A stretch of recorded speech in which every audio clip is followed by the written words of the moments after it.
Peuple de France, peuple du monde, l'heure est assez grave. Je vais d'ailleurs mettre mon gilet jaune. Ouais. Je sors mon sac à dos, ça sent très fort. Ce sont les affaires que j'avais à Paris. Je suis allé manifester le 1er décembre. On est obligé de laver nos affaires après parce que ce qu'on appelle le gaz lacrymogène, ce n'est pas qu'un gaz lacrymogène, c'est un gaz qui reste sur votre peau, sur vos habits. À un moment d'ailleurs, je me suis mis torse nu, je ne sais pas si on va voir la photo, je suis monté pas dans un acte de violence, je n'ai exercé aucune violence, mais juste pour aller devant les CRS, les forces de sécurité, leur dire arrêtez, laissez-nous passer, laissez ce passage au peuple et d'une manière pacifique.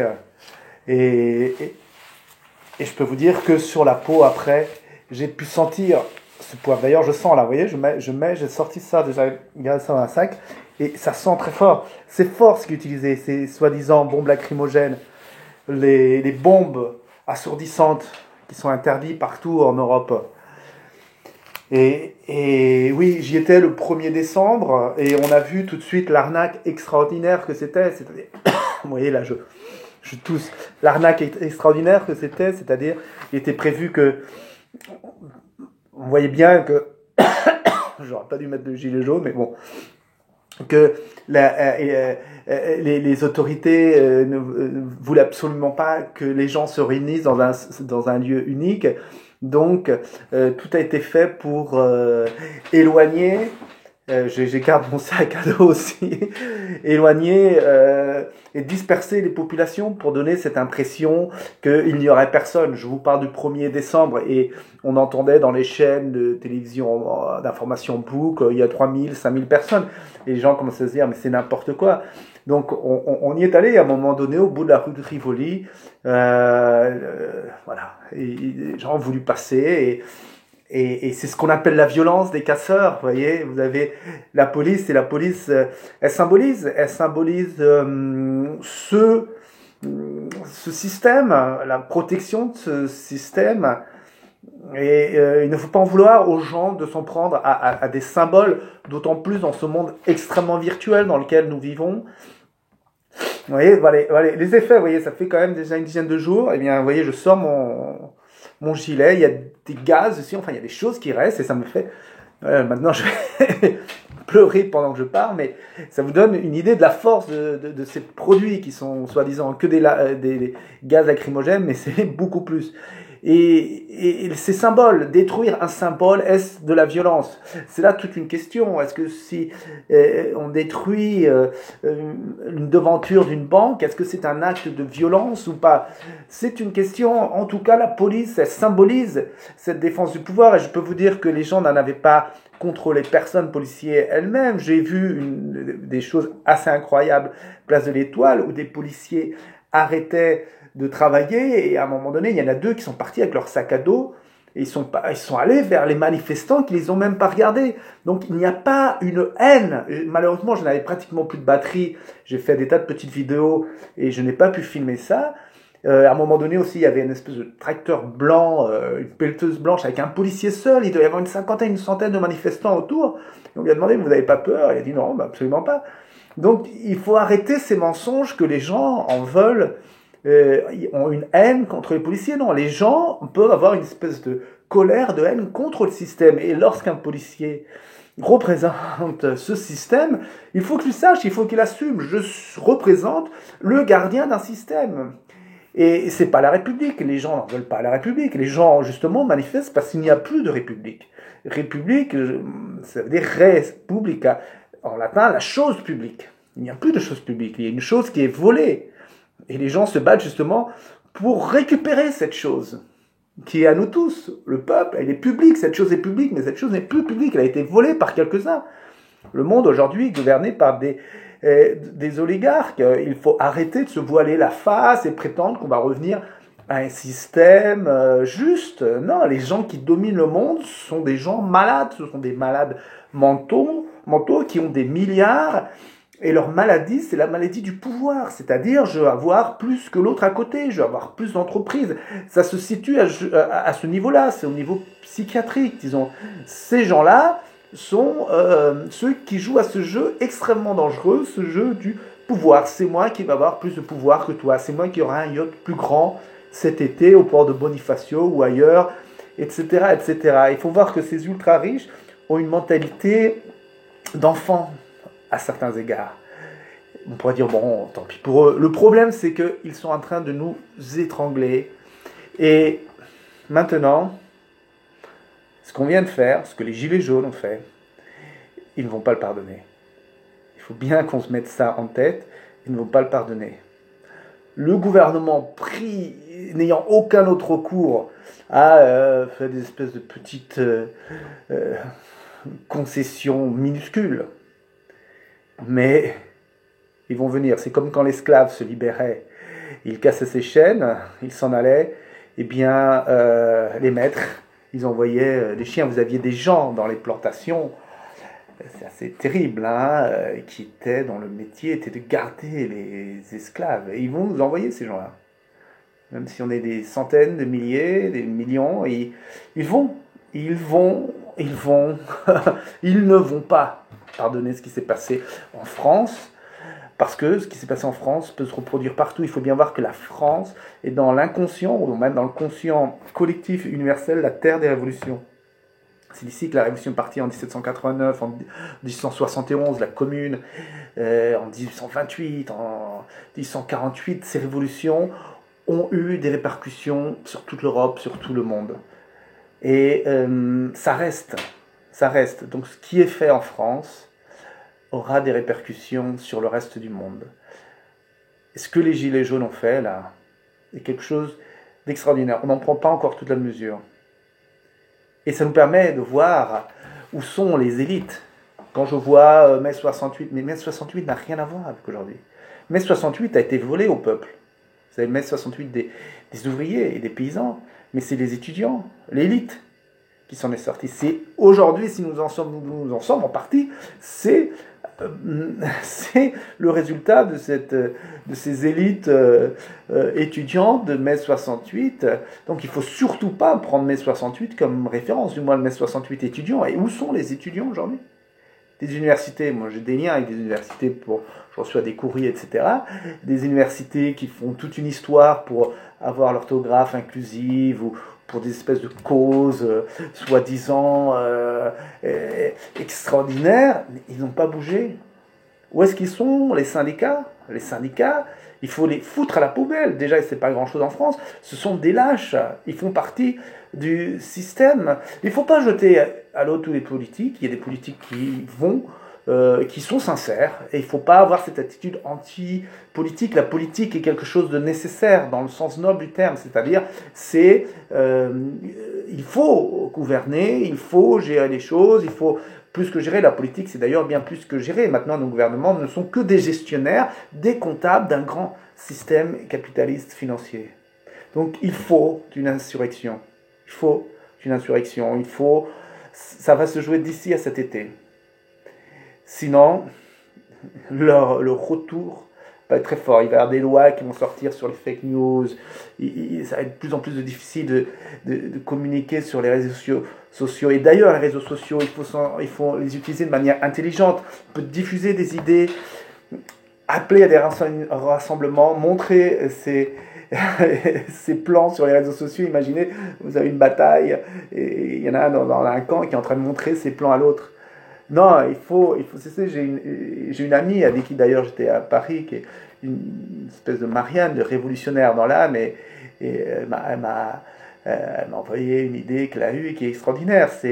Il faut revenir à des méthodes de communication pré-virtuelles, pré-réseaux sociaux. On peut dire des choses sur les réseaux sociaux, on peut passer des idées, mais il faut s'organiser, il faut que ce mouvement s'organise départementalement, cantonalement. Il faut que les gens s'écrivent, se parlent, parce que quand sur les réseaux sociaux on est suivi, et lorsque tous les gilets jaunes se seront organisés et sentiront qu'ils sont capables de monter à 1 million, 500 000, même 100 000 à la capitale, comme ça, en décidant sans en parler sur les réseaux sociaux, alors là, le mouvement fera tomber le gouvernement. Car c'est une partie de poker qui est en train de se jouer. Ils ont la force avec eux. Ils ont la force, ils vont l'utiliser de plus en plus. Ils ont les médias avec eux, les médias ne montreront que ce qui les intéresse. Il faut que les gilets jaunes ont le nombre, il faut que le gilet nombre ait l'intelligence, et il faut que les gilets jaunes jouent au poker avec ce gouvernement. Donc, organisons-nous, organisez-vous, réunissez-vous, n'annoncez pas où et quand vous allez aller, mais créez maintenant un réseau très sophistiqué. Ça va prendre des semaines, peut-être des mois, mais il y a tout l'hiver pour le faire. Un réseau très sophistiqué, et vous parlez du bouche à oreille, vous envoyez des lettres par la poste, et le jour vous réunissez l'information que sur toute la France, il y a 100, 200, 300 000, 500 000 gilets jaunes qui sont prêts à monter, vous prévenez personne. Et là, il faut monter à Paris, et il faut prendre Bercy, ou il faut prendre la Défense, le quartier des affaires, parce que finalement, c'est ça le problème. Il faut prendre l'Élysée. L'Élysée nous appartient, donc le peuple a le droit de rentrer. Le peuple ne peut pas être condamné. L'Élysée appartient à l'Élysée, les murs appartiennent au peuple. Il faut faire une prise symbolique, il faut faire un coup symbolique fort, et il faut maintenir le pouvoir en échec. Car s'il sait que vous êtes capable de bouger comme ça, eh bien, il sera en permanence, il sera sur ses gardes en permanence, il sera sur la défensive et il va commettre des erreurs. Et lui-même, il va finir par tomber. Et un jour, il y aura le grand jour, il faudra monter, il faudra faire un coup symbolique et il faut se mettre d'accord. Il faut se mettre d'accord aujourd'hui. Les gilets jaunes, parmi les gilets jaunes, il faut se mettre d'accord. Que voulez-vous, les gilets jaunes? Vous voulez améliorer vos conditions, gagner un petit peu plus de SMIC, payer un peu moins de taxes, rouler à 90 au lieu de 80? Oui, bien. Ou est-ce que vous voulez changer le système? Ça, c'est la grande question. Mais il faut bien vous dire que la première option, elle n'est pas valable. Parce que peut-être qu'il y a du lest qui va te lâcher. Mais après, ça va être repris d'une manière ou d'une autre. Nous sommes dans un système qui est absolument scandaleux, où la cupidité de quelques-uns est en train d'opprimer la masse de la population mondiale. Donc, se dire, on va réussir à attirer quelque chose, mais c'est une illusion. Qu'est-ce qui peut aujourd'hui se dire, à part quelques génies de start-up, de technologies, c'est très bien qu'il y ait des gens comme ça, mais il faut parler du peuple dans son ensemble. Qu'est-ce qui peut se dire? L'avenir, pour nous tous, en tant que communauté nationale, communauté humaine, l'avenir pour la majorité de la population de la Terre va aller vers le mieux? Non? Non? Ça va se dégrader. Donc à un moment donné, il faut avoir le courage de dire, voilà, on change de paradigme. C'est ça la grande question. La grande question, les débats qu'il doit y avoir chez les Gilets jaunes, et qu'est-ce qu'on veut? On veut pouvoir tirer un petit peu quelques sous pour être mieux, ou est-ce qu'on veut penser au monde qui va se construire pour nos enfants, pour nos petits-enfants, et penser à nos enfants et nos petits-enfants? Parce qu'ils diront, mais comment est-ce que vous avez pu accepter ce monde où une dizaine de personnes, j'ai lu un article aujourd'hui, que les 8 plus grands milliardaires du monde sont aussi riches que 3 milliards 600 millions d'habitants. C'est-à-dire que vous avez 8 personnes qui sont aussi riches que la moitié la plus pauvre de la planète. Mais comment est-ce qu'on peut continuer ainsi? Comment est-ce qu'on peut se réveiller le matin et dire « Oh, je vais prendre mon petit travail, je vais avoir mon petit truc, je ne vais pas faire de vagues parce que... » Comment? Et jamais dans l'histoire de l'humanité, il y a eu un système aussi perverti, aussi pervers. Jamais. On nous dit la Révolution française, le peuple... Il faut bien se dire, la Révolution française, c'est pas trop ce qu'on nous raconte. Le roi, la monarchie était déjà chancelante. C'est plus compliqué que tout simplement le roi qui était méchant et le peuple. Il n'y a pas que ça, il y a beaucoup de choses par derrière. Il y a déjà un autre système qui se mettait en place. C'est ce système d'ailleurs qui aujourd'hui est arrivé à sa manifestation maximale, c'est-à-dire la concentration des richesses entre les mains du capitalisme financier. On peut vouloir changer de système sans forcément vouloir détruire tout le capitalisme. Il peut y avoir un capitalisme de proximité, un capitalisme des PME. C'est important que des gens puissent réunir un capital pour monter leur entreprise, et le sens de l'entrepreneuriat est quelque chose d'important. Mais aujourd'hui, ce capitalisme n'existe plus. C'est le capitalisme financier de grandes entreprises qui achètent partout dans le monde et qui n'ont rien à faire de ce qui est produit ou pas produit. Ils ont la seule chose qui les intéresse, c'est les bénéfices qu'ils vont en tirer. Il n'y a aucune contribution à la société. Voilà. Donc, soyons conscients que ce qui a été fait est quelque chose d'historique. Et comme nous vivons à une époque où tout est accéléré, autrefois il fallait des jours pour qu'une information aille de Paris à Bordeaux, aujourd'hui tout est accéléré. Donc ce qui s'est fait en quelques semaines, c'est une espèce d'accélération. Accélération d'un phénomène révolutionnaire. Quoi faire le 15 ? Je ne sais pas, est-ce qu'il faut aller à Paris ou pas ? Peut-être, oui, mais ils vont attendre avec... oui, il faut garder la pression, mais il faut aussi, par derrière, organiser quelque chose de plus fort. Il faut savoir sur qui on peut compter et pas compter. Il faut voir qui est prêt à faire cette révolution, parce qu'il s'agit d'une révolution. Il faut créer tous ces réseaux, cesser de présenter ses plans sur les réseaux sociaux et commencer à travailler d'une autre manière. Voilà, bon, moi je vous propose cette idée de s'écrire, de s'envoyer des lettres postales et de faire du bouche à oreille, et de réunir les populations et de se dire, voilà, d'avoir cette capacité de rassembler des dizaines, voire des centaines de milliers de personnes comme ça, sans que ça se sache sur les réseaux sociaux. Et si vous avez cette capacité, les Gilets jaunes, à vous rassembler dans un lieu sans que les autorités n'aient rien pu voir, là, vous allez faire trembler le gouvernement. C'est une guerre, vous serez imprévisible. C'est un peu comme les Indiens lorsqu'ils attaquent comme ça la cavalerie sans qu'ils soient prévenus. Donc il y a toujours cette peur. Eh bien, soyez imprévisibles. Soyez imprévisibles, soyez partout. Il est évident qu'il va y avoir de plus en plus de gens qui vont vous rejoindre, des gens qui ne sont pas venus au début, des gens qu'il va falloir intégrer. Il faut arrêter avec ces luttes de droite, de gauche, moi de droite, les gens de droite, les gens de gauche et tout. On s'en fiche. Vers ce mouvement, j'ai vu que le roi, l'héritier au trône, Louis XX, a appuyé. Très bien, il va y avoir des bonapartistes, il va y avoir des anarchistes, il va y avoir des communistes, il va y avoir de tout. Je peux vous dire qu'à Paris, lors de ces manifestations, je n'ai vu aucun racisme. Lorsque je me suis pris un spray de gaz, pas une bombe lacrymogène, un spray de gaz dans la figure, vous savez, ça vous reste pendant plusieurs jours dans la figure. Eh bien, ce sont des jeunes filles, j'ai vu...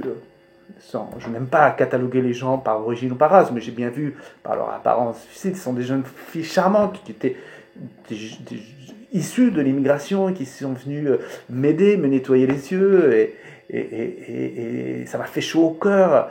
Il y avait des gens de partout. Cette idée qu'il y a du racisme dans les Gilets jaunes, je n'ai jamais vu le peuple. Ici, il y avait peu de Parisiens. Les Parisiens, c'est difficile.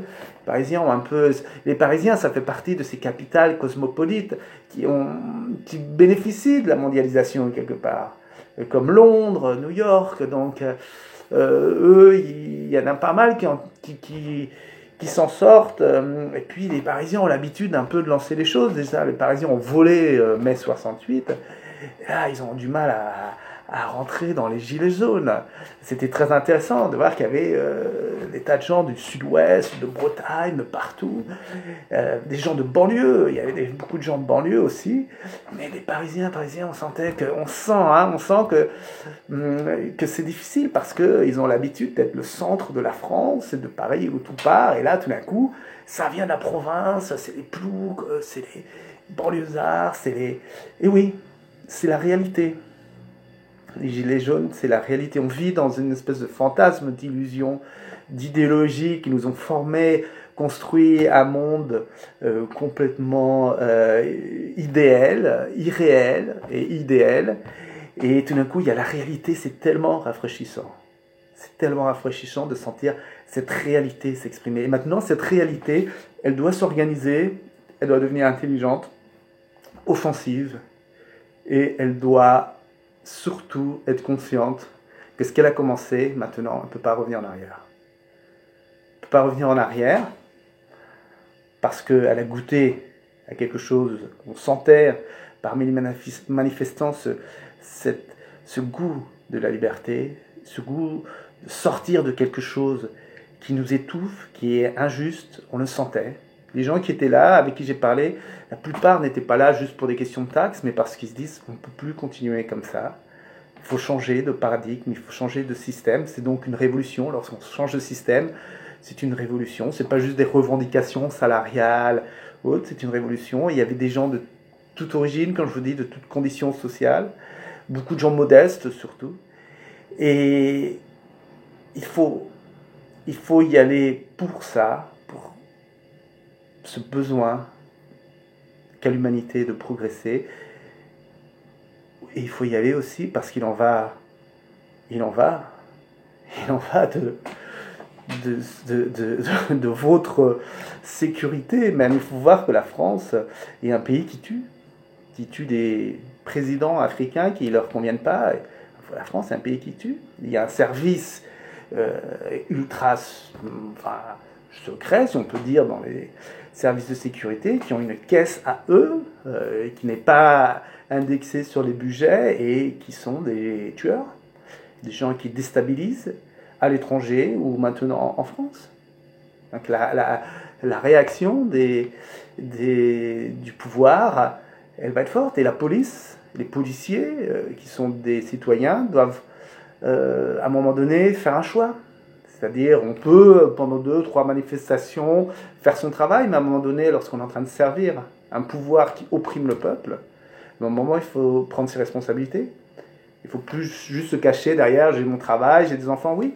Mais dans toutes les dictatures, partout, vous avez eu des gens qui ont été des braves policiers, qui ont permis que des gens soient torturés, des innocents, parce qu'ils avaient leur famille, leur travail. Ce n'est pas valable. Ce n'est pas valable. Donc moi, je n'ai rien contre les policiers en tant que tels, mais à un moment donné, il faut choisir. Il faut choisir. Ou vous êtes du côté du peuple de France, ou du peuple qui se libère, ou bien vous êtes du côté des oppresseurs. Et votre travail, c'est de protéger la population. Votre travail, ce n'est pas de faire le chien de garde de l'oligarchie. Et là, les policiers, c'est quand même très humiliant. Vous êtes en train de faire le chien de garde des oligarques qui en ont rien à foutre de vous. Rien à foutre de vous. Qui passent leurs vacances sur des yachts, qui vivent dans une autre dimension. Alors que ces gens vivent dans une autre dimension et ils en ont rien à foutre de vous, les policiers. Et vous, vous êtes comme des pigeons en train de taper sur le peuple. À un moment donné, il faut faire face à votre conscience et vous dire, est-ce que je vais continuer ça? Est-ce que je vais continuer à être le chien de garde de l'oligarchie? Il faut donc une insurrection. Insurrection, je ne vais pas dire j'appelle à l'insurrection parce que je suis personne. Je suis un parfait inconnu, mais je suis un citoyen. En tant que citoyen, j'exprime ce besoin personnel et collectif à un vrai changement, à une révolution donc. Nous sommes en décembre aujourd'hui, mi-décembre. De la mi-décembre jusqu'à cet été, l'avenir de la France, votre avenir, celui de vos enfants, petits-enfants, l'avenir du monde, parce que c'est les autres peuples aussi qui sont là, c'est les peuples d'Europe et les peuples d'Afrique, parce que la France a servi l'Afrique encore, il faut le savoir. Toute l'Afrique, ce sont des gilets jaunes de la France. C'est pas beau, un jour, il faudra vraiment qu'on fasse face à ça. Hein. L'impôt colonial, c'est quand même quelque chose d'assez infect. Ça existe, l'impôt colonial, le franc CFA, etc. Les peuples du monde entier attendent cette révolution. Et vous, nous, qui avons la chance d'être ici et maintenant, et de pouvoir porter ce gilet jaune, cette couleur jaune qui a été la couleur des bannis. Vous savez, le jaune, c'était la couleur des petites gens. Ça a un symbolisme, c'est extraordinaire, celui qui a eu l'idée de ce gilet jaune. Bravo, c'est extraordinaire. Eh bien, ce peuple doit mener une insurrection finale, doit s'organiser, doit maintenir l'État, ses appareils de sécurité en tension permanente, les prendre par surprise, prendre un lieu symbolique par surprise. Il ne s'agit pas de faire du mal à des gens, mais prendre des lieux symboliques par surprise, des lieux de la finance, que ce soit la bourse, Bercy, que ce soit la défense. On va avoir du mal à défendre la défense, malgré son nom. Vous voyez, la défense. Les jeunes peuvent s'organiser en secret, sans le crier sur les réseaux sociaux, et un bon matin se présenter 50 000, 100 000, 200 000 à la défense. Voilà. Et là, le monde des affaires va trembler. Car c'est ce monde des affaires qui nous opprime.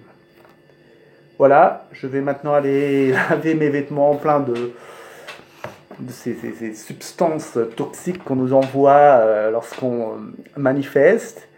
Et allons-y, tous ensemble.